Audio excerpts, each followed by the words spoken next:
নমস্কার। কবিগুরু রবীন্দ্রনাথ ঠাকুরের শ্যামলী কাব্যগ্রন্থের কবিতা আমি।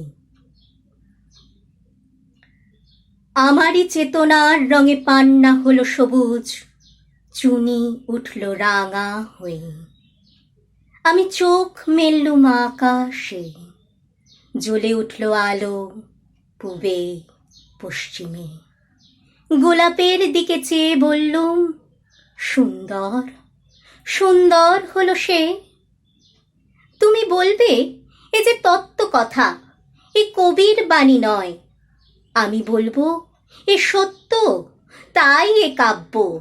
এ আমার অহংকার, অহংকার সমস্ত মানুষের হয়ে। মানুষের অহংকার পটেই বিশ্বকর্মার বিশ্বশিল্প। তত্ত্বজ্ঞানী জপ করছেন নিঃশ্বাসে প্রশ্বাসে।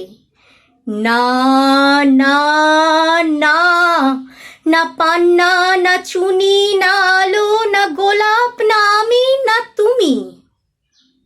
ওদিকে অসীম যিনি, তিনি স্বয়ং করেছেন সাধনা মানুষের সীমানায়, তাকেই বলে আমি। সেই আমির গহনে আলো ও আধারের ঘটল সঙ্গম, দেখা দিল রূপ, জেগে উঠল রস। না কখন ফুটে হলো হাঁ, মায়ার মন্ত্রে, রেখায় রঙে, সুখে দুঃখে। একে বলো না তত্ত্ব, আমার মন হয়েছে পুলকিত বিশ্ব আমির রচনার আসরে। হাতে নিয়ে তুলি, পাত্রে নিয়ে রং। পণ্ডিত বলছেন বুড়ো চন্দ্রটা নিষ্ঠুর, চতুর হাসি তার। মৃত্যুদূতের মতো গুঁড়ি মেরে আসছে সে পৃথিবীর পাঁজরের কাছে।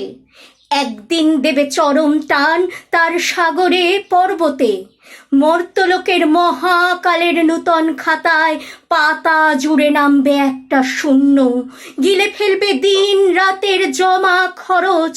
মানুষের কীর্তি হারাবে অমরতার ভান, তার ইতিহাসে লেপে দেবে অনন্ত রাত্রির কালি। মানুষের যাবার দিনের চোখ বিশ্ব থেকে নিকিয়ে নেবে রং। মানুষের যাবার দিনের মন ছানিয়ে নেবে রস। শক্তির কম্পন চলবে আকাশে আকাশে, জ্বলবে না কোথাও আলো। বিনাহীন সভায় যন্ত্রীর আঙুল নাচবে, বাজবে না সুর। সেদিন কবিত্বহীন বিধাতা একা রবেন বসে নীলিমাহীন আকাশে, ব্যক্তিত্ব হারা অস্তিত্বের গণিত তত্ত্ব নিয়ে।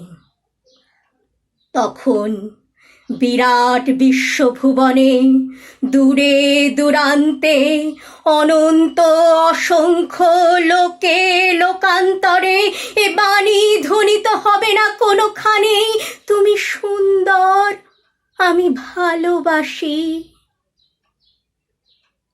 বিধাতা কি আবার বসবেন সাধনা করতে যুগ যুগান্তর ধরে?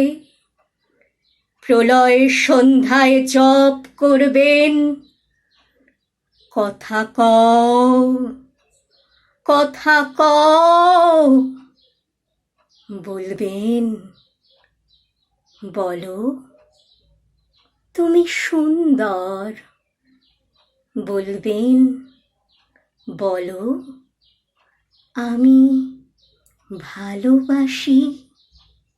নমস্কার।